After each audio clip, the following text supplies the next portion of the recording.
नमस्कार, मैं श्यामगिरी। आप देख रहे हैं टीएफडी इंडिया न्यूज 24। टीएफडी इंडिया न्यूज 24 में आप सभी दर्शकों का स्वागत है।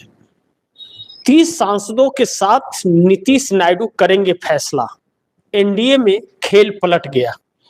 अब बहुत महत्वपूर्ण बिंदु है कि इस वक्त देश की राजनीति जिस करवट ले रही है, आने वाले वक्त में क्या होगा यह वक्त बताएगा। लेकिन नीतीश नायडू का पेच अब बहुत बुरी तरह से फंसता जा रहा है भारतीय जनता पार्टी के लिए। भारतीय जनता पार्टी ने थोड़ी जल्दबाजी कर दी। वह तोड़फोड़ की जो कोशिश की भारतीय जनता पार्टी ने, वह दांव अब कहीं ना कहीं उल्टा पड़ रहा है, जो नरेंद्र मोदी के लिए शुभ संकेत नहीं दे रहा है। आने वाले वक्त में क्या होगा यह वक्त बताएगा। लेकिन इस वक्त परिस्थितियां जो हैं वह मोदी के खिलाफ है, इस बात से इनकार नहीं किया जा सकता।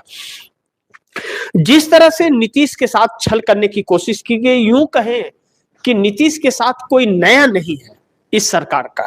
यह सरकार हर किसी के साथ, या यह पार्टी कह ले, मोदी साहब की नई भाजपा जो है और नई भारत बनाने का जो प्रयास है, यह इसके लिए भारी पड़ रहा है। अब दो चीजें हैं जो समझना बहुत जरूरी है। जिन 30 सांसदों की बात मैं कर रहा हूं, यह 30 सांसद सिर्फ चंद्रबाबू नायडू और नीतीश कुमार के हैं।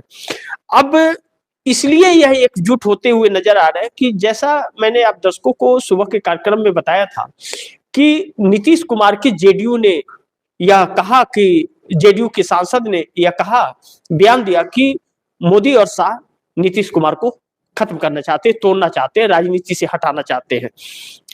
अब ऐसे में चंद्रबाबू नायडू के भी साथ है। लेकिन क्रिसमस को लेकर के जो तोड़फोड़ हुए, साउथ में बहुत ज्यादा क्रिसमस मनाने वाले हैं, या जो ईसाई धर्म को मानने वाले साउथ में काफी हैं।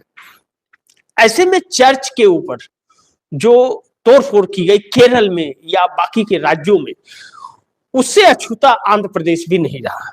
लेकिन आंध्र प्रदेश में बजरंग दल या विश्व हिंदू परिषद का कोई बहुत ज्यादा वजूद नहीं है। लेकिन आरएसएस जो है उसके कुछ ना कुछ है, क्योंकि केरल हो, कर्नाटक हो, इसमें इस तमिलनाडु, इन क्षेत्रों में आरएसएस के लोग ज्यादा हैं। तो आंध्र प्रदेश में कुछ उनका प्रभाव है, कुछ है, ज्यादा नहीं है। लेकिन अगल बगल के अगर राज्यों में ईसाई धर्म को मानने वाले के साथ अगर अभद्रता की जा रही है और तानाशाही दिखाई जा रही है, हिंदू राष्ट्र की बात की जा रही है और उन्हें क्रिसमस मनाने से रोका जा रहा है, तो उसका असर बगल के राज्य में भी पड़ता है।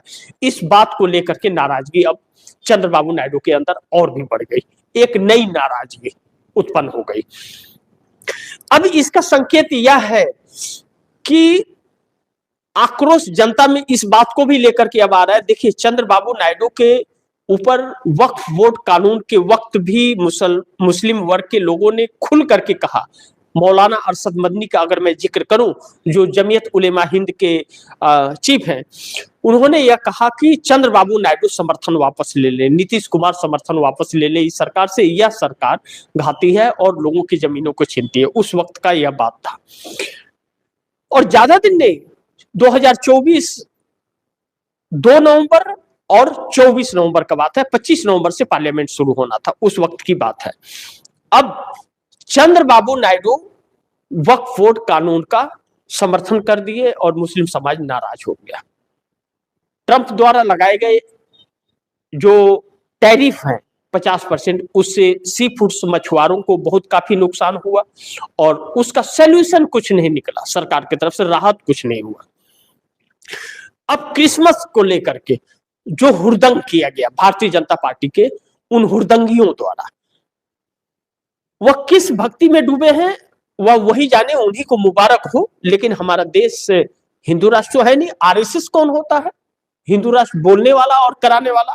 और वह उसका वजूद क्या है, इस देश के लिए क्या योगदान रहा है उसका, वह नफरती संगठन एक तौर पर माना जाता है। ऐसे में चंद्रबाबू नायडू के खिलाफ ईसाई भी हो गए। अब सोचिए, ध्यान से समझिए इसे। समुद्री किसान नाराज हो गए, वक्फ बोर्ड कानून से मुस्लिम समाज नाराज हो गया, ईसाई नाराज हो गए। तो अब कौन है आपके साथ? कौन वर्ग है? मुस्लिम नाराज है आपसे, आपसे ईसाई नाराज है, आपसे किसान नाराज है। तो जब तीन वर्ग नाराज है आपसे और इन तीन वर्गों की अहमियत आपकी सत्ता को है, उसी की वजह से आप सत्ता में आए और इन तीनों वर्गों को देने के लिए आपके मैनिफेस्टो जारी हुए, तो वह नाराज है तो फिर आपका क्या होगा आने वाले चुनाव में? अब ठीक है 5 साल तक आप हो, उसके बाद चंद्रबाबू नायडू की पार्टी के जो वरिष्ठ नेता हैं उन लोगों में इस बात को लेकर के चर्चा बड़ी तेज हो गई। अब कहा यह जा रहा है कि अब नेताओं का प्रेशर चंद्रबाबू नायडू के ऊपर कि अब बस बहुत हो गया, यह सरकार न तो अपने वादे पूरा कर रही है और न ही यह हम लोगों के वोट बैंक को सुरक्षित रहने दे रही है। जिस तरह से यह सरकार कर रही है और जिस तरह से इस सरकार के लोग उपद्रव मचा रहे हैं, आने वाले वक्त में अपनी राजनीति के लिए आंध्र प्रदेश के अंदर, यानी कि तेलुगु देशम पार्टी की राजनीति के लिए आंध्र प्रदेश के अंदर बहुत मुश्किलें पैदा हो जाएगी। पार्टी एक तरफ से लुप्त हो सकती है। आप दर्शक याद करना चाहिए मायावती का, मायावती कई बार की मुख्यमंत्री रही, लेकिन जब से 14 के बाद से जब वह भारतीय जनता पार्टी के साथ खड़ी हुई और भारतीय जनता पार्टी के समर्थन में आने लगी, तब से उनके वोट बैंक लगातार समाप्त हो रहे हैं। आज परिस्थिति यह है कि मायावती के एक भी सांसद नहीं है, ना तो विधायक है। एक विधायक उमा शंकर सिंह जो है वह योगी आदित्यनाथ के आदमी है, तो मायावती का कोई वजूद नहीं है। भाजपा से टिकट नहीं मिला तो वह मायावती से टिकट लेकर, लेकिन वह मायावती का जोर है उनके पर नहीं। जो मायावती के विधायक उमा शंकर सिंह बलिया के रसरा से जीत करके आते हैं, तो वह भाजपा के लिए काम करते हैं। भाजपा योगी आदित्यनाथ का ही मुरीद है, उन्हीं के साथ ज्यादातर देखे जाते हैं, उनके स्वागत में देखे जाते हैं। ऐसे में मायावती जो है पूरी तरह से खत्म हो गई। जो दलित अति पिछड़ा उनके साथ था, मुस्लिम वर्ग था, वह अपना विकल्प तलाश लिया, या तो कांग्रेस या फिर समाजवादी पार्टी। ऐसे में 2024 लोकसभा चुनाव में मुस्लिम समाज का, दलित अति पिछड़ों का वोट्स जो है वह इन वर्गों को मिला। इसीलिए कांग्रेस की भी अच्छी खासी सीटें आई लोकसभा के, और समाजवादी पार्टी देश की नंबर 3 की पार्टी पार्लियामेंट में बन गई 37 सीटों के साथ। मायावती पूरी तरह से खत्म हो गई। तो चंद्रबाबू नायडू यह नहीं चाहते कि उनका भी यही हाल हो, क्योंकि भारतीय जनता पार्टी के साथ रहने का मतलब है कि अभी मोदी को जरूरत है उनके सांसदों का 16 और 2 पवन कल्याण के 18, तो अभी जरूरत है तो साथ में रखे हुए हैं। लेकिन फिर भी अगर नजरअंदाज किया जा रहा है और उनके वोट बैंक को खत्म करने की कोशिश की जा रही है, तो फिर यह आने वाले वक्त में घातक हो सकता है। तो बिहार चुनाव के बाद फैसला लेने की बात चंद्रबाबू नायडू ने एक बैठक में अपने लोगों को कही थी, इस तरह की चर्चाएं निकली थी।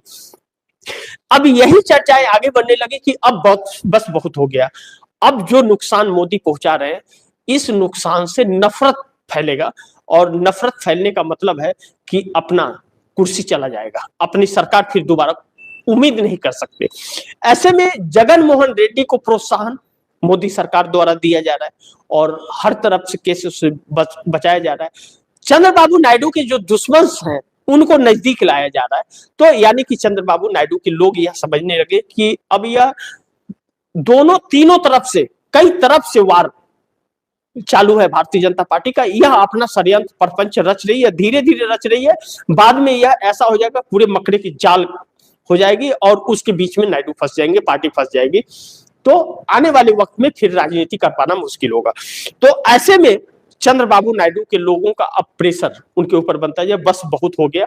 हम किसी भी विपक्ष की सरकार अगर बनाते हैं जा करके, तो वह भी जो चीजें यह नहीं दे रहे वह भी मिलेगी, और हमारा एक मंत्रालय में अच्छा पोजीशन भी आएगा, तो हम अब इनका साथ छोड़ें, इस पर विचार कर रहे हैं। यानी कि 18 सांसद इस पर अब गहन विचार करने लगे। दूसरी तरफ नीतीश कुमार को लेकर के 2-3 दिनों से जो परिस्थितियां बन रही है और जो खबर निकल रही है वह बड़ी चौंकाने वाली है। अब नीतीश कुमार के सामने भी कोई रास्ता नहीं बच रहा है। 12 सांसद हैं उनके पास में, 12 में एक ललन सिंह जो है उनका तो कुछ कह ही नहीं सकते। ललन सिंह 2 नाव पर खड़े हुए हैं। संजय झा एक है, तो उनका कोई काउंटिंग नहीं है नरेंद्र मोदी की सत्ता को लेकर के, क्योंकि वह राज्यसभा सांसद है। तो अगर अल्पमत में होती है, वोटिंग का वक्त आता है तो संजय झा का कोई महत्व नहीं है उसमें, नथिंग। संजय झा का उसमें वोट भी नहीं चलेगा और कुछ भी नहीं चलेगा, वह चुनाव लड़के नहीं आए हुए हैं, चुनाव लड़के आने वाले लोकसभा सांसदों की काउंटिंग होती है। ऐसे में ललन सिंह जो दो नाव पर चढ़े हुए हैं, वह मोदी के साथ बिगाड़ना भी नहीं चाहते, नीतीश का साथ भी नहीं छोड़ना चाहते, इसी वजह से अभी तक भाजपा के साथ नहीं गए। चूंकि वजह और भी है कि अगर वह भाजपा का सदस्यता ले लेते हैं ललन सिंह, तो दर बदल कानून के तहत उनकी सदस्यता चली जाएगी, या तो नीतीश कुमार पार्टी से निकाल दे तो उनकी सदस्यता बच जाएगी, वो जाकर के भारतीय जनता पार्टी में शामिल हो सकते हैं अगर यह निकाल दिए तो ऐसा हो नहीं रहा है, नीतीश कुमार नहीं निकाल रहे, तो वह जा नहीं सकते आधिकारिक तौर पर, और आधिकारिक तौर पर अगर गए तो उनकी सदस्यता खत्म हो जाएगी। ऐसे में दोबारा चुनाव लड़ करके वह जीत के आ जाए, ऐसा संभव नहीं है। अब ऐसे में नीतीश कुमार के पार्टी को जो तोड़फोड़ करने की कोशिश की गई या नीतीश कुमार को अलग करने की कोशिश की गई, नीतीश की पार्टी नहीं टूटी। सांसद कितने हैं अभी मैं बताऊंगा आप दर्शकों को, नीतीश के साथ कितने हैं, भाजपा के साथ कितने हैं, लेकिन नीतीश कुमार को एग्जिट करके एक नई चाल और साजिश जो भारतीय जनता पार्टी रच रही थी, भारतीय जनता पार्टी सोच रही थी कि नीतीश कुमार का इस्तीफा करा के उनके बेटे को सीएम भी अगर बनाना पड़े तो बना देते हैं, बाद में कभी भी हटा देंगे, लोग खिलाफत कर देंगे उन्हीं के लोग, तब अपने कब्जे में आ जाएंगे नीतीश कुमार अगर राजनीति से हट जाएंगे तो। लेकिन ऐसा हुआ नहीं। संजय झा के द्वारा जो प्रयास किया गया नीतीश कुमार को लेकर, उनके बेटे को लेकर के, नीतीश कुमार नाराज हो गए, फटकार लगा दिए संजय झा को, फिर संजय झा चुप हो गए। लेकिन अमित शाह के उकसाने पर समय समय पर वह बयानबाजी करते रहते हैं, लेकिन नीतीश कुमार ऐसा बिल्कुल नहीं चाहते कि उनका बेटा अभी एंट्री करे, अभी इसके ऊपर फैसला उन्होंने नहीं किया। वक्त वक्त पर उनकी तस्वीरें होती हैं साझा। ऐसे में नीतीश कुमार के इस्तीफे की जो खबर चलवाई है मोदी सरकार ने, गोदी मीडिया से, मोदी और शाह की जोड़ी ने, वह दांव उल्टा पड़ गया। नीतीश कुमार चंद्रबाबू नायडू के और भी नजदीक आ गए और भी उनके साथ गहराई से उसके ऊपर विचार करने लगे। यानी कि 12 सांसद नीतीश कुमार के पास है, लेकिन सवाल यह है कि यह 12 है क्या उनके साथ में, क्योंकि एनडीए गठबंधन के 53 में दोनों को, नायडू और नीतीश को मिलाकर के 30 सांसद इन्हीं लोगों के हैं, बाकी 23 अन्य अन्य दलों के छोटे छोटे दल हैं। ऐसे में यह 30 बड़ी महत्व रखते हैं। अब नीतीश कुमार अपना जो समीकरण बिहार को लेकर के बना रहे हैं, और बना नहीं रहे, वह समीकरण बन चुका है, तो सत्ता परिवर्तन नहीं, कैबिनेट परिवर्तन, यानी कि मंत्रालय बदल दिए जाएंगे। समझे आप दर्शक, फिर से समझिए, नीतीश कुमार सत्ता परिवर्तन नहीं करेंगे, नीतीश कुमार समर्थन वापस नहीं लेंगे, नीतीश कुमार कैबिनेट बदल देंगे। मतलब भारतीय जनता पार्टी के नेताओं का जो मंत्रिमंडल है उसे हटाकर वह विपक्ष के और उनके पार्टी में जो विलय करेंगे, असदुद्दीन ओवैसी जैसे लोग और बहुजन समाज पार्टी वाले जैसे लोग, या आईपीयू, उन लोगों को मंत्रालय देंगे, तो भाजपा वालों को हटा देंगे। तो भाजपा वालों को जब हटा देंगे तो वहां पर बहुमत साबित करने के लिए, भाजपा जब अलग होगी तो वहां बहुमत साबित करने के लिए विधानसभा के अंदर बिहार में आएगा। ऐसे में विपक्ष की सीटें लेकर के और असदुद्दीन ओवैसी और बहुजन समाज पार्टी और नीतीश कुमार का, वह नीतीश कुमार का पलड़ा बहुत भारी हो जा रहा है, नीतीश का पलड़ा बहुत भारी हो जाएगा। जीतन राम मांझी भी उनके साथ है, उपेंद्र कुशवाहा अपनी पार्टी विलय करने वाले हैं। ऐसे में बिहार के अंदर यह क्लियरिटी हो जाएगी कि भाजपा के साथ नहीं रहना है, तो नहीं रहना है तो केंद्र में सांसद हैं। तो जब नायडू अल्टीमेटम दिए हुए, नायडू और नीतीश जुड़ गए, तो इसके साथ साथ एकनाथ शिंदे की जो बातें चर्चाएं चल रही हैं, लगातार महाराष्ट्र से जो खबरें शुभ नहीं आ रही है, संकेत अच्छे भाजपा के लिए नहीं आ रहे हैं, क्योंकि वह लोग घर वापसी की तरफ कदम बढ़ा रहे हैं। तो ऐसे में भारतीय जनता पार्टी के लिए मुश्किल होगी, क्योंकि एकनाथ शिंदे को आज तक नहीं तोड़ पाई है। तो फिर नीतीश कुमार के सांसदों ने जो चिंता जताई है नीतीश कुमार को लेकर के कि मोदी शाह नीतीश को हटाना चाहते हैं और पार्टी को भी तोड़ना चाहते हैं, लेकिन पार्टी तोड़ने में संभव नहीं हो रहा है, तो वह माहौल बना करके नीतीश कुमार को कुर्सी से हटा करके अपना मुख्यमंत्री बनाना चाहते हैं। इसका मतलब सांसद जितने हैं नीतीश कुमार के, वह मोदी के साथ नहीं, एक दो ही हैं, लल्लन सिंह और एकाध हैं जो मोदी के साथ है, लेकिन यह दोनों भी दो नाव पर हैं। ऐसे में जैसे ही नीतीश कुमार समर्थन वापसी का ऐलान करेंगे, मोदी सरकार के लिए एक नई संकट आ जाएगी। उन सांसदों के लिए जो नीतीश कुमार के हैं, उनसे कहा जा रहा है, मैं नहीं जानता इसकी सच्चाई क्या है, यह वक्त बताएगा, कि चंद्रबाबू नायडू भी संपर्क में है कि आपको यह मंत्रालय वहां भी मिलेगा जिधर इंडिया गठबंधन की सरकार बनेगी। तो आप लोग चिंता मत कीजिए, आप लोग तैयार रहिए। मैं नहीं जानता कि कब यह तैयारी कब तक चल रही है, लेकिन यह बात तो जरूर है, जिस तरह से गतिविधियां राजनीति हड़कंप मचा हुआ है, भूचाल से मचा हुआ, और भारतीय जनता पार्टी के अंदर बौखलाहट दिख रही है, दिख तो रहा है कि नरेंद्र मोदी ने शायद आखिरी गलती कर दी है। उस वक्त वो लोग नहीं समझे, नीतीश कुमार के खिलाफ चल रहे, लेकिन जो क्रिसमस के दिन हुआ है उससे वह खबरें विश्व स्तर पर पहुंची है। वह वीडियो अलग अलग हिस्सों में, गोवा को छोड़ करके बाकी हर राज्यों में यह चीजें हुए हैं। बजरंग दल वाले बहुत आतंक मचाए हैं, लोगों को मारा पीटा, गाली देना, उनको हनुमान पाठ पढ़ाना, मतलब इतने ढोंगी हैं लोग कि बड़ा बड़ा टीका लगा करके खुद तो जानते नहीं हनुमान चालीसा, दूसरों को पढ़ाने चलते हैं और दूसरों को धर्म के साथ खिलवाड़ करते हैं। या तो अब परिस्थितियां मजबूर, मैं एक चीज आप दर्शकों को बताऊं कि यह नेता मजबूर है अब। क्यों? क्योंकि एक तो जनता का आक्रोश इन लोगों के ऊपर होता जा रहा है, गुस्सा बढ़ता जा रहा है, और दूसरा यह अपना राजनीतिक वजूद बचाने के लिए भी इस कदम को आगे बढ़ाने के लिए मजबूर हो रहे हैं। अब ऐसे में जनता के लिए यह लोग राजनीति कर रहे हैं, यह आप बिल्कुल नहीं कर सकते। आप यह कह सकते हैं कि यह स्वार्थी लोग हैं और अपने अपने स्वार्थ में आज भी डूबे हुए हैं, जब देश इस हाल में आ गया है कि अब धर्म को अपने निभा पाना मुश्किल हो रहा है इन कुछ उपद्रवियों द्वारा।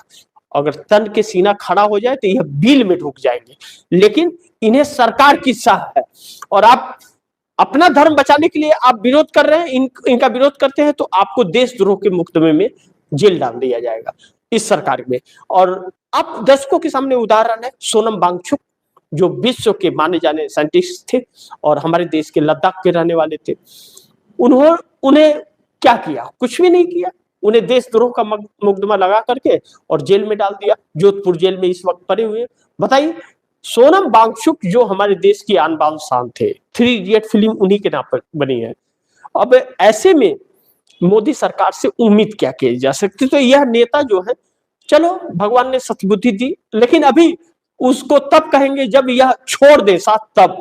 तो यह अब एकजुटता दिखाते हुए और एक ऐसे प्लान पर काम कर रहे हैं जो साथ छोड़ करके एक नई सरकार को जन्म देने का, अगर यह चीजें हो जाती है फिर तो बहुत अच्छा है इस देश के लिए भी। और इंडिया गठबंधन के अंदर भी जो बिखराव था, अब कहीं ना कहीं राहुल गांधी और सोनिया गांधी के प्रयासों ने इसे एकजुट कर दिया है, क्योंकि आज के देश की मांग यह है। दूसरी चीज, इस देश के लोकतंत्र को और संविधान को अगर बचाना है तो विपक्ष को एक और इन लोगों को एक होना पड़ेगा, क्योंकि इन लोगों की राजनीति भी सपोर्ट भी दे रहे हैं, पीएम भी बना के रखे हैं, और इन्हीं लोगों की राजनीति भी वो शख्स खत्म कर रहा है। क्योंकि हमारे देश में प्रधानमंत्री है नहीं, एक्चुअली हमारे देश में एक पाखंड मंत्री है और एक प्रचार मंत्री है, यह बात आप कह सकते हैं। क्योंकि प्रधानमंत्री जो देश का होता है, अटल बिहारी वाजपेयी थे, उनको कह सकते हैं भाजपा के।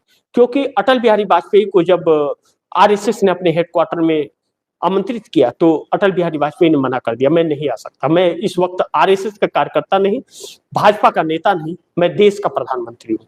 उन्होंने देश को महत्व दिया, और आप हमारे देश का झंडा फहराते नहीं है तो मैं आपके पास नहीं आ सकता। तो फिर आरएसएस ने आजादी के 52 सालों बाद देश में अपना झंडा फहराया हमारे देश का। तो सोचिए कि किस हद तक ये लोग हैं और ये लोग क्या क्या कर सकते हैं। तो ऐसे में बड़ी महत्वपूर्ण है कि इस वक्त नीतीश कुमार और चंद्रबाबू नायडू, यह 30 सांसद जो हैं, यह 30 सांसद एक साथ नीतीश नायडू के हैं और अब नीतीश नायडू करेंगे फैसला।